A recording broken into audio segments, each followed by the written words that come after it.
How are you doing? I am doing well. What an incredible docu-series. So first, kind of music is the very backbone of our culture. And of course, when we as a people have been down, we've kind of always used music, particularly worship, which eventually evolved into gospel music to propel us to higher heights. So what does or what has kind of the Black church and gospel music meant to you? And I'll start with you, Stacey. Well, it's meant a lot. Even though I grew up going to a predominantly white church, a lot of my roots and understanding of gospel started in Zanesville, Ohio, at Union Baptist Church, and that was the church of my maternal grandparents. So those 2-hour services, as excruciating as they were as a kid, they definitely instilled in me and a sense of appreciation, a sense of faith, a sense of just really knowing the importance and the impact of gospel. And from there, that continued to grow and blossom as I got older and older. And I, seeking my own walk, looking for a church home, that good word and that song was definitely key in finding that church place. And what about for you, Shayla? So for me, I grew up Catholic, which doesn't necessarily have the same kind of gospel tradition that you expect from a Black church. But so my connection to the music is through, participating in gospel choirs and as a singer myself, and just sort of being in that faith community and in that respect. And then also just hearing this gospel music outside the walls of the church, in places like roller skating rinks and clubs and Kirk Franklin. So I think I am like sort of representative of a lot of folks who maybe aren't from the Black church and who appreciate this music just because of how it makes them feel when they hear it. So hopefully people will get that same takeaway from the series. Oh, I love that.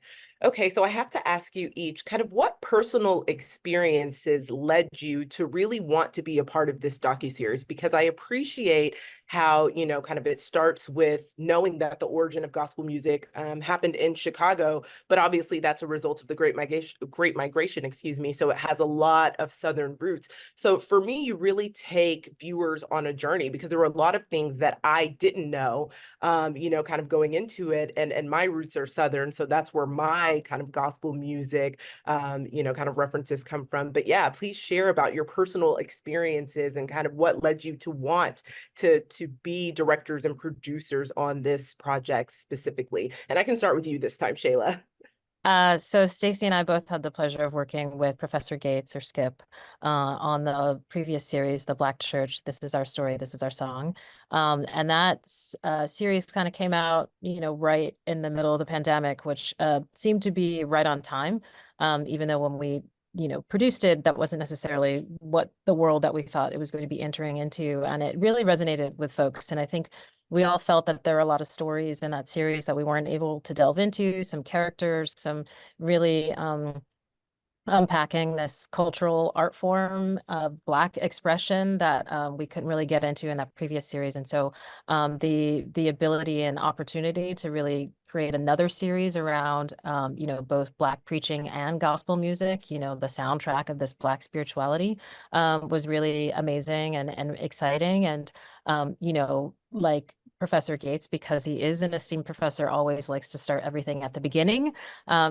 Begin when, African Americans are brought over on the ships. And, for this series, we really were like, can we start the clock a little bit later and start in the Great Migration, at least start in the 20th century where there's, sound and picture that we can use in a documentary. And, the Great Migration was this cataclysmic event that really brought these Southern cultures into this sort of new context and mixing with secular art forms and this sacred and secular amalgamation that like becomes gospel music was really kind of fun to think about how it emerged. And, the birthplace of that was certainly in Chicago. And, my family is, the result of the Great Migration. I have a lot of family in Chicago. I have a lot of family in Detroit, which are two great centers that we sort of explore in the series. And so really kind of seeing that connection was new for me, but also really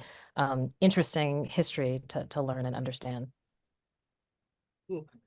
And what about for you, Stacey? Kind of what personal experiences, apart from, having worked with Dr. Gates on the previous, kind of iteration, I guess I'll say, or the first version that has now been expanded into this, kind of led you to want to expand this even further?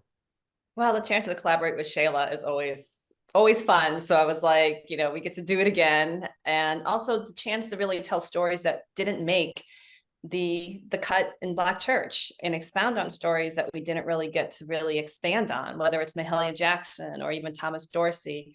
A little more backstory on Kirk Franklin. That was one thing that I was excited to do, because and also just tell stories that people didn't really know, that people may think they know. And also just share and highlight, Shayla we really lean in on really trying to highlight the women. As we know, behind every strong man, there is a even stronger woman that is an innovator, that's a trailblazer, that is really putting her neck out to really push, in this case, gospel outside of the walls and expand its reach. I love that. And also, I do have to say, I appreciate you guys putting in kind of the robust material about Thomas Dorsey, because for me as a viewer, I actually knew nothing about him. And so what it ended up doing was leading me down a completely different path of just wanting to know more about, the founder of gospel, essentially. And so thank you. Thank you for that as well. But I did want to ask kind of how you all decided and determined which archival footage that you were going to use, because I find that it was so beautiful, but it was also so deeply and richly kind of melded throughout. And so I am curious about that process. Well, that was determined for us Oh, because there okay. wasn't a lot of archival. I mean, as much as we were excited to start in the 20th century with sound and picture, I mean, we've all seen some of the same images, you know what I mean? And it's just like, okay, is there another image of Black people walking down the street that 500,000 people haven't seen already? So that, was kind of bittersweet a little bit. And we had to be somewhat creative with how we explored this time period. We had a great group of producers, Chelsea and Eric, who were really instrumental in helping that figure that out. And we had some people on our archival team that were also helpful in instances like that. But yeah, and that's the one thing too that it's great about doing a series like this, is because we get to tell our story, and we get to remind people the importance of archival, the importance of agency that we have of owning our image and controlling that image, so that when they do gospel 20 years from now, they'll have tons of footage because everyone's been using their phone and everyone's recording everything. So yeah, truly the upside of being in a digital age, I guess, for the generations yes, that come after us, they'll definitely yes. have kind of more robust footage to choose from. But Shayla, maybe you can speak to, since the archival footage was determined for you guys, how did that tie into kind of what subjects that you felt like absolutely had to lend their voices and expertise as interviewees in the project? So yeah, there's always a delicate balance in the documentary about, there's so many great stories, but if you can't show them, you can't talk about them. So, there were definitely some stories that we felt like were really important to tell just from a historical perspective, and in terms of the characters that contributed a lot to gospel. And so we did what we could and arm wrestled between the episodes about who got what photos. But we also had to be pretty creative about how we could approach some of those things. And I think one thing that we did that I thought was pretty innovative was to try to use these live performances and to use contemporary stand-ins for some of the stories that we're talking about. The famous battle between Mahalia Jackson and Rosetta Tharpe that is like so eloquently and creatively redone with these two really incredible artists and musicians in episode 1, I think was one of those ways that we try to use the form that we had to kind of immerse people in these stories that maybe we couldn't have necessarily told in black and white photos. So hopefully the audience will really respond to that and really get a lot out of that. Oh, yes. And so my final question for each of you is just, what do you really want audiences to experience when they're watching this? And I'll start with you, Stacey. The emotion of gospel, the hope of gospel. I mean, it's the good news in bad times, and gospel is unique in the sense that it can speak to any and every situation. So I hope that people will just in this season that we're in, lean in and know and feel the hope that gospel speaks to in such, possibly it could be dark days ahead or low moments.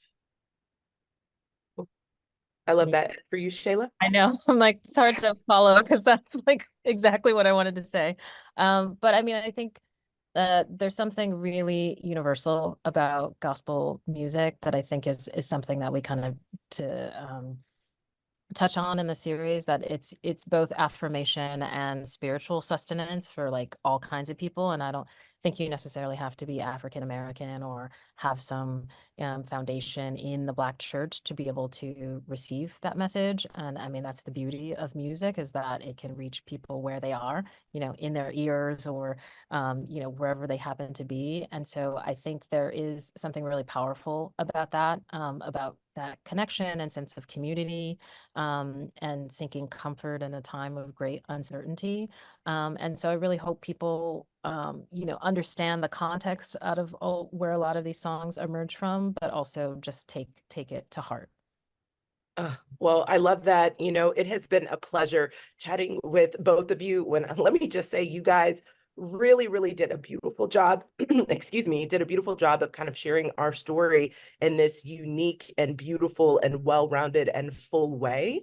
And so I just really, really, really enjoyed the docuseries, and I can't wait for everyone to watch it. So thank you both for taking time to chat with Nerdophiles. Really appreciate it. Thank you.